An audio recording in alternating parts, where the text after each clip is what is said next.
રાધનપુરમાં મુસ્લિમ સમાજનો અનોખો વિરોધ। રાધનપુરમાં મુસ્લિમ સમાજ દ્વારા કાશ્મીરના પહેલગામમાં થયેલા આતંકવાદી હુમલાને લઈને મૌન બાઇક રેલીનું આયોજન કરાયું હતું। રાધનપુરના પરામાં આવેલ નવાબી રોજા પાસેથી નીકળી હાઈવે 4 રસ્તા રામલલા ચોક સુધી બાઇક રેલી યોજાઈ હતી। પાટણના રાધનપુર ખાતે સમસ્ત મુસ્લિમ સમાજના લોકો દ્વારા મૌન બાઇક રેલીનું આયોજન કરાયું હતું। કાશ્મીરના પહેલગામમાં થયેલા આતંકવાદી હુમલામાં નિર્દોષ 27 લોકોના મોત નીપજ્યા છે, ત્યારે શ્રદ્ધાંજલિ અર્પણ કરવા રાધનપુરમાં મુસ્લિમ સમાજ દ્વારા બાઇક રેલી યોજી શ્રદ્ધાંજલિ મૌન પાડીને અર્પણ કરી। હુમલો કરનાર ત્રાસવાદીઓ સામે કડકમાં કડક કાર્યવાહી થાય તેવી માંગ કરી મોતને ભેટેલા નિર્દોષ 27 લોકોને શ્રદ્ધાંજલિ અર્પણ કરી હતી અને રાધનપુરનો મુસ્લિમ સમાજ ત્રાસવાદીઓનો વિરોધ કરી ભારત સરકારની સાથે રહી તમામ પ્રકારની તૈયારી દર્શાવી છે। મુસ્લિમ સમાજની આ દેશને જ્યાં જરૂર પડે ત્યારે ખડે પગે દેશ માટે લડત લડવા પણ તૈયાર છીએ, એવું મુસ્લિમ સમાજના લોકોએ જણાવ્યું હતું। Star news 7 Patan. હું રફીક ગાંધી, રાધનપુર કોંગ્રેસ કાર્યકર।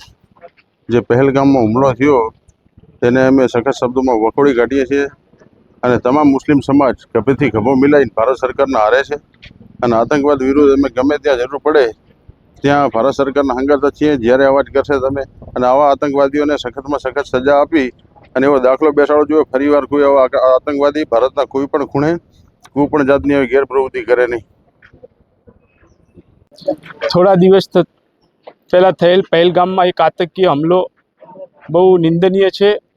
તે હુમલાને અમે તમામ મુસ્લિમ સમાજ તેમજ સમગ્ર ભારતીય મુસ્લિમ સમાજ વખોડીએ છીએ, પરંતુ અમે એક વિનંતી એ પણ કરી છે ભારતની સરકારને કે આવા આતંકવાદી તત્વોને શોધીને ઠેકાણે પાડવા જોઈએ અને ફરી વખત આવી ઘટના ન ઘટે। કાશ્મીરમાં નહીં, પહેલગામ નહીં, ભારતના કોઈ પણ ખૂણે ના ઘટવી જોઈએ એવી અમે સરકારને વિનંતી કરીએ છીએ। વધુમાં સરકારને અમે વિનંતી કરીએ છીએ કે જ્યાં પણ સરકારને અમારા મુસ્લિમ સમાજની જરૂર પડશે ત્યારે સરકાર અમને બોલાવશે આ આતંકવાદીઓ વિરુદ્ધ લડવામાં, ત્યારે અમે તત્પર રહીશું।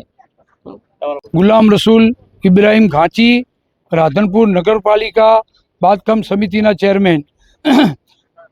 પહેલગામમાં જે આતંકવાદી હુમલો થયેલો છે તે આતંકવાદી હુમલામાં મૃત્યુ પામનાર વ્યક્તિઓના શ્રદ્ધાંજલિ માટે અમે એક રેલીનું આયોજન કરેલું છે અને 2 મિનિટનું મૌન પાડી મૃત્યુ પામનારને શ્રદ્ધાંજલિ અર્પણ કરશું।